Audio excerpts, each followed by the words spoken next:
જૂનાગઢ જિલ્લાના માંગરોળ તાલુકાના ગોરજ ગામે પીજીવીસીએલની બેદરકારીના કારણે એક ગરીબ ખેડૂતનું જીવન અંધકારમાં ધકેલાઈ ગયું છે. તો કુવામાં પૂરતું પાણી, ખેતીલાયક જમીન અને અડગ મહેનત હોવા છતાં સિંચાઈના અભાવે ઉભો પાક સુકાઈ રહ્યો છે.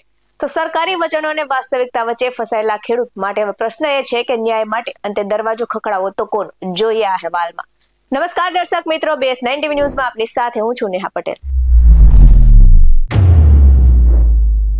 જૂનાગઢ જિલ્લાના માંગરોળ તાલુકાના ગોરજ ગામે પીજીવીસીએલની બેદરકારી સામે આવી છે, જેમાં એક ગરીબ ખેડૂતની વેદના બહાર આવી છે.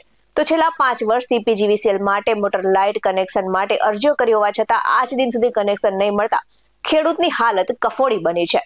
તો ખેડૂત પાસે અંદાજે 25 વીઘા જમીન, કૂવો તથા પૂરતું પાણી હોવા છતાં લાઇટ કનેક્શનના અભાવે સિંચાઈ ન થઈ શકતા ઘઉંનો ઉભો પાક આંખ સામે સુકાઈ રહ્યો છે અને ખેતી જ જીવનદાર હોય તેવા ખેડૂતને હવે માથે ઓઢીને રડવાનો વારો આવ્યો છે.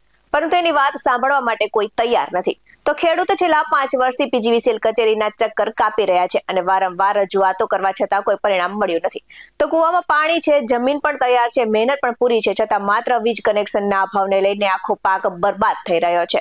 તો આ પરિસ્થિતિમાં હવે પ્રશ્ન એ ઉભો થયો છે કે ખેડૂત જાય તો ક્યાં જાય અને કોને કહે? તો સરકાર અને સંબંધિત તંત્ર ખેતી બચાવવાની વાત કરે છે, પરંતુ જમીન પર હકીકત એ છે કે એક ખેડૂતનો ઉભો પાક સુકાઈ રહ્યો છે અને જવાબદાર તંત્ર કે મૌન છે.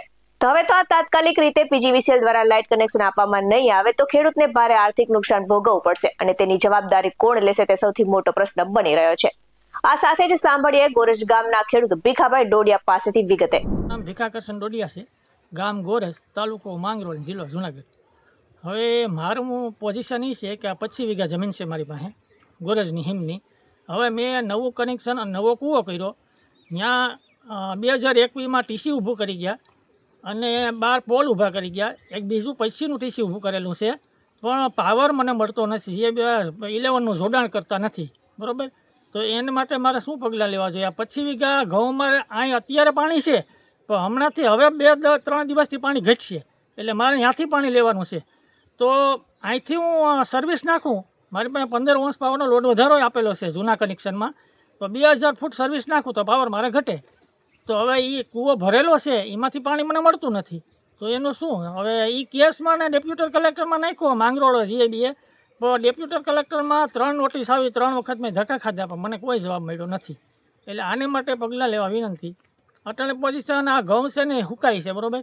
હવે અહીં પાવર ઘટે છે. હવે ઓલીવાડીએ મારે મોટર હાંકવાની છે, તો અહીંયા મોટર હાલતી નથી. એટલે પાવર ઘટે એનો શું એમ. આવા જ વધુ અહેવાલ સાથે ફરી મળતા રહીશું. તમે અમારી YouTube ચેનલને સબસ્ક્રાઇબ કરવાનું અને અમને Facebook અને Instagram પર ફોલો કરવાનું ભૂલશો નહીં. બાકી અવનવી અપડેટ્સ મેળવવા માટે આપ જોતા રહો BS9 TV ન્યૂઝ. નમસ્કાર.